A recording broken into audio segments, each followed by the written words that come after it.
I miss a lot of things, from my childhood period. I kind of miss the sound of the water. I miss the sound of the animal and the people calling each other, shouting. I was born at a time when things were functioning in more traditional manner. So over the years, I've literally seen how Ladakh is changing. There's all sorts of issues cropping up. A lot of insecurity among the people, which is very much connected to the global change in weather pattern, climate change, temperature rise.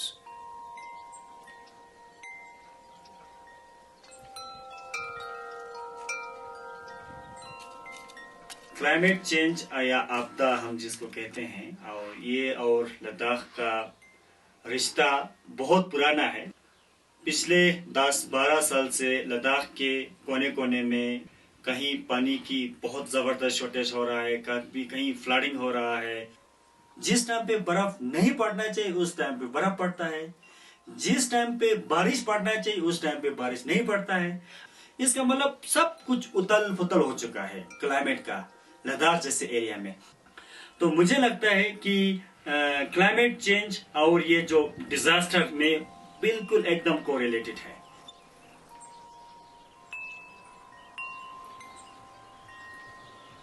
We analyze the mean minimum and the mean maximum temperature during the summer and the winter. An increase of 0.8 and 1 degrees over the past 30 years is a major change. I mean, when you say 1 degrees change, you feel it's not much, but this 1 degree change, increase in the temperature, has a major impact.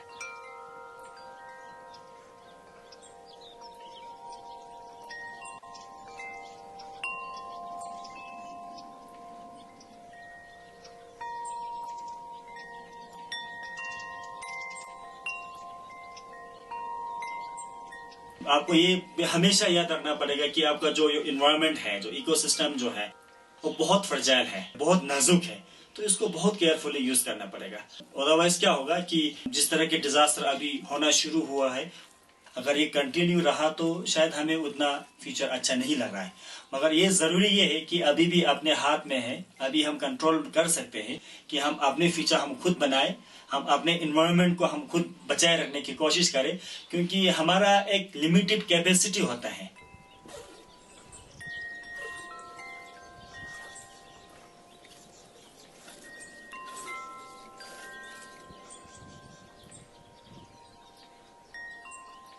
अभी बहुत सारे organisations जो इस field में आ गए हैं, जो disaster preparedness की बात करते हैं, गवर्नमेंट लेवल पे भी काफी सारे पॉलिसीज और प्रोग्राम चलते हैं। इस तरह के हम पॉजिटिव चीज को आगे बढ़ाएगा तो लद्दाख में उम्मीद भी बहुत है।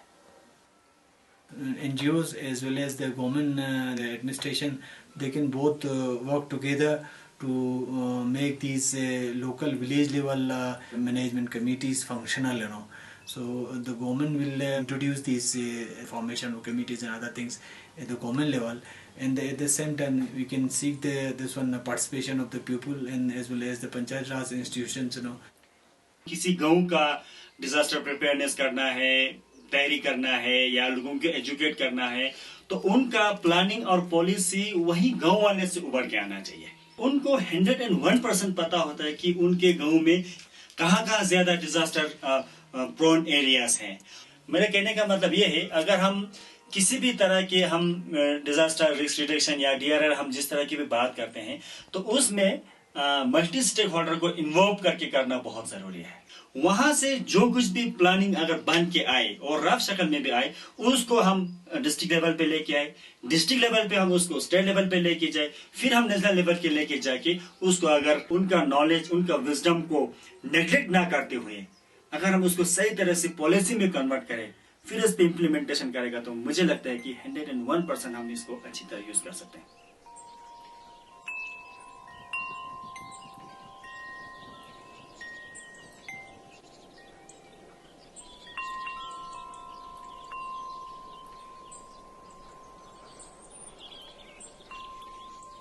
क्लाइमेट चेंज को टैकल करने के लिए एडेप्टेशन पार्ट्स की तरह बहुत सारे जगह पे काफी सारे इनिशिएटिव्स हो रहे हैं। फॉर एग्जांपल सख्ती गांव में हमने एक क्लाइमेट स्कूल शुरू करा है। आगे हम इस क्लाइमेट स्कूल को उस एरिया के बच्चों को क्लाइमेट के बारे में, एयर के बारे में, वाटर के बारे में, ये सब कितना इम्पोर्टेंस है अपने लाइफ में, और इसको हम साफ सुथरा हम कैसे मैनेज करके रख सकते हैं और उसका प्रॉपर यूज कैसे होगा, ये सब हम बच्चों को सिखाने का कोशिश है। क्योंकि इससे ये होगा कि हमारा जो आने वाला जो जनरेशन है, जो पीढ़ी है, तो उनको अगर अभी से हम ये सब कुछ नहीं डालेंगे तो जो हमने गलती किया तो वो लोग भी दोबारा करते जाएंगे। If we could choose the medium of the students to communicate between the people in regard with the climate, then I think that it will be of the great benefit, because if we could educate the students, then they can reach every family and we can educate the family.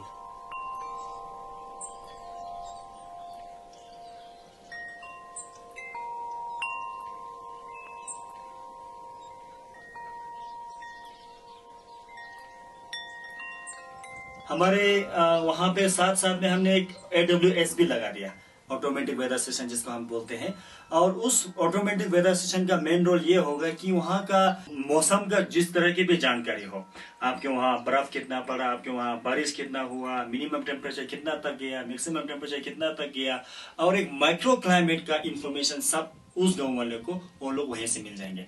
तो इस तरह के initiative अगर हम लद्दाख के हर गाँव में होने लगेंगे तो इससे ये होगा कि हर गांव में अपना माइक्रो क्लाइमेट का वेदर का डेटा होगा, और उस अकॉर्डिंग टू दैट हमारे फार्मर्स, हमने कब सोइंग करना है, कब प्लोइंग करना है, कब हार्वेस्टिंग करना है, ये सब फार्मर खुद तय कर पाएगा।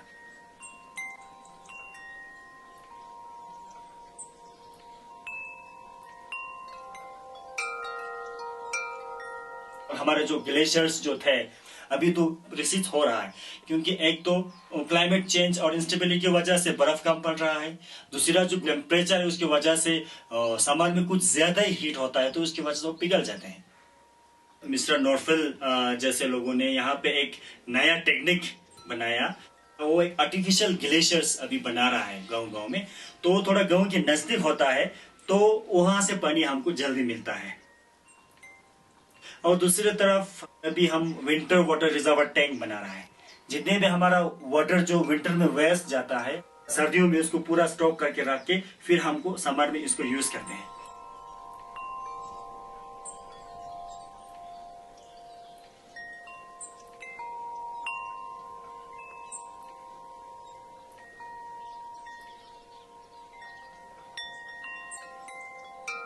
तो क्लाइमेट चेंज इसलिए हो रहा है, ये एक मैन मेड डिजास्टर है। दुनिया एक इतना अच्छा और खूबसूरत जगह है, लेकिन हम इंसानों ने उसको पूरा बिगाड़ दिया। मुझे लगता है अगर हम इस तरह सिलसिला चलते रहा तो हमें आने वाले जनरेशंस को हम कुछ नहीं छोड़ रहा है। तो इसलिए जरूरी ये है कि आज के डेट में हर किसी को सोचना चाहिए कि हम किस तरह इस क्लाइमेट चेंज जो हो रहा है इसको हम कैसे बचाएं। वेदर आप ऑफिसर्स हो या NGO वर्कर हो या गांव वाले हो या पंचायत हो, जो भी हो, लेकिन हम सबको अपना अपना रिस्पॉन्सिबिलिटी उठाना पड़ेगा कि मैं इस सुंदर धरती को कैसे बचाऊं।